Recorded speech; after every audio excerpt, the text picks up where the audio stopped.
When I first started as a media buyer, I was overwhelmed by all the KPIs you're supposed to track. CPC, CTR, CPM.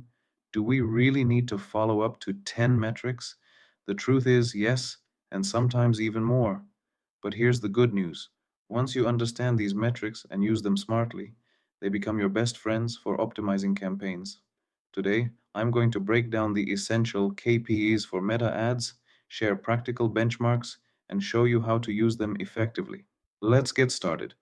CPC, cost per click, tells you how much each click on your ad costs. The average benchmark is around $1, but anything under 50 cents is exceptional. Your CPC reflects the effectiveness of your ad's primary text and headline. If this metric is too high, your messaging might need improvement. CTR, click through rate, is the percentage of people who click your ad after seeing it. The average benchmark is 1%, but if you're hitting 3 to 4%, you're in exceptional territory. Your creative, whether it's an image, video, or offer, has the biggest impact on CTR. A great offer, like a Black Friday sale, can really boost this metric. CPM, cost. Per Mille measures the cost to reach 1,000 people. The benchmark for meta ads is around $20 to $25. Factors like audience targeting and competition influence this metric. While higher CPMs can reflect valuable audiences, anything over 100 could make profitability a challenge. Results. This metric depends on your campaign objective. Whether you're optimizing for link clicks, leads, or purchases, tracking results helps you assess if your campaign is achieving its primary goal. Reach and impressions. Reach tells you how many unique people saw your ad, while impressions show how many times your ad was displayed. For example, if you reached 1,000 people and they each saw your ad twice, your impressions would be 2,000.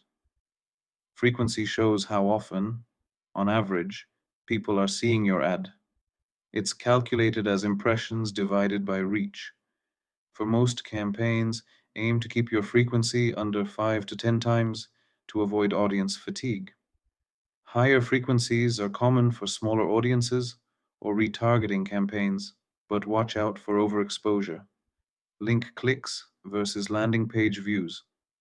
Link clicks measure how often someone clicks on your ad, while landing page views track how many people actually load your web page. If you see high link clicks but low landing page views, it could mean there's a broken link or your website loads too slowly. These are critical issues to fix. ROAS, return on ad spend, shows how much revenue you generate for every dollar spent on ads. Most brands aim for a 2 to 3 times return on ad spend. This metric is closely tied to your website's conversion rate, as well as cost per click, click-through rate, and cost per thousand impressions. Link click to add to carts, add to cart ratio. This custom metric measures how effectively your product page converts visitors into potential buyers. The benchmark here is 15%. If this number is low, your product page might need some tweaks. Add to carts to purchase, checkout effectiveness. This custom metric shows how well your checkout process converts customers who have already added an item to their cart. The benchmark is 30 to 50%. If this number is low, simplify your checkout process or address friction points like shipping costs. Hook rate and hold rate. These metrics apply to video ads, especially UGC content.